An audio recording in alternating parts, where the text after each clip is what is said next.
Assalamualaikum warahmatullahi wabarakatuh. Terima kasih kepada Ibu Sri Rezeki Mulyaningsih, SPD MPD, selaku pengampu mata kuliah Bahasa Indonesia.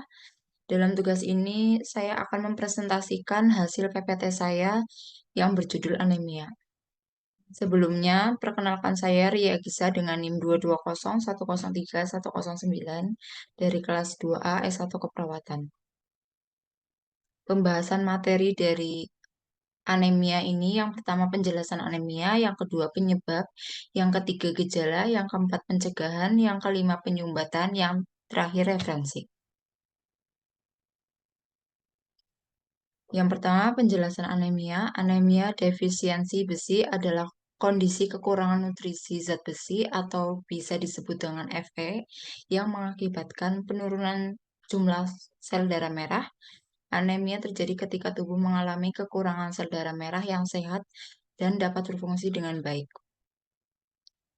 Anemia yang disebabkan oleh kurangnya sel darah merah atau sel darah merah yang tidak berfungsi di dalam tubuh menyebabkan aliran oksigen berkurang ke organ tubuh. Hal ini terjadi karena kurangnya hemoglobin atau protein kaya zat besi sehingga mempengaruhi produksi sel darah merah.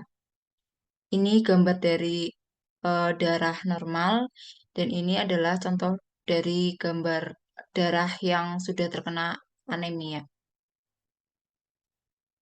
Selanjutnya, penyebab dari anemia defisiensi besi adalah kurangnya zat besi atau Fe. Zat besi diperlukan tubuh untuk menghasilkan komponen sel darah merah yang dikenal sebagai hemoglobin. Zat besi diperlukan tubuh untuk membentuk komponen hemoglobin. Hemoglobin digunakan untuk membentuk sel darah merah. Fungsi dari hemoglobin ini yang pertama mengikat dan mengangkut oksigen dari paru-paru ke seluruh tubuh. Yang kedua, pembuangan karbon dioksida dari sel-sel tubuh di paru-paru. Jika tubuh manusia kekurangan sel darah merah, penyebaran oksigen dan pembuangan karbon dioksida akan terganggu. Kurangnya suplai oksigen di otak menyebabkan seorang mudah mengantuk meskipun telah mendapatkan istirahat yang cukup.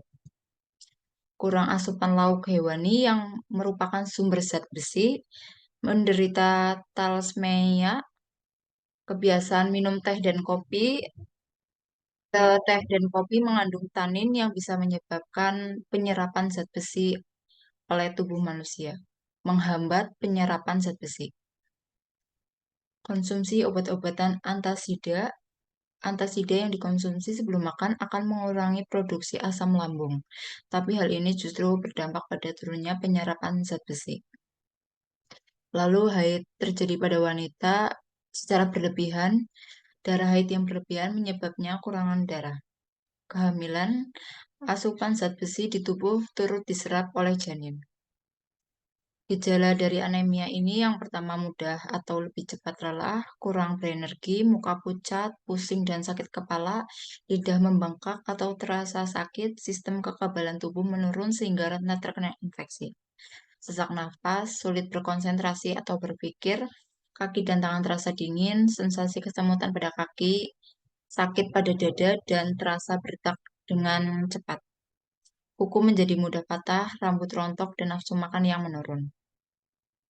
Pencegahan dari anemia ini, yang pertama kita harus mengonsumsi makanan yang tinggi akan zat besi, seperti hati ayam dan hati sapi, kacang-kacangan misalnya kacang hijau atau kacang merah, tahu dan tempe, boga bahari atau biasa disebut dengan makanan laut seperti ikan, tiram, dan kerang. Sayuran berdaun hijau gelap seperti bayam dan brokoli, daging merah tanpa lemak seperti daging sapi dan daging kambing. Buah-buahan yang kering, misalnya kismis atau aprikot. Pencegahan yang kedua dari anemia ini, yang pertama kita harus mengonsumsi makan makanan tersebut sesuai dengan kebutuhan tubuh kita.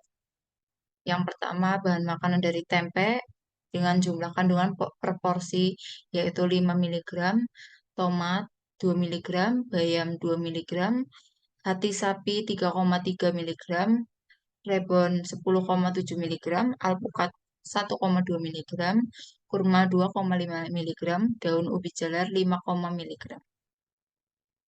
Penyembuhan dari anemia ini yang pertama konsumsi suplemen penambah zat besi, konsumsi vitamin C untuk membantu penyerapan zat besi, lalu pemberian obat eritropoietin atau obat yang membantu sum-sum tulang untuk membuat lebih banyak sel darah, dan konsumsi suplemen zat besi serta vitamin B12.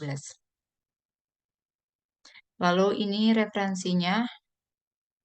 Sekian presentasi dari saya yang berjudul dengan materi anemia. Maaf jika kurang dan lebihnya kesalahan saya. Terima kasih. Wassalamualaikum warahmatullahi wabarakatuh.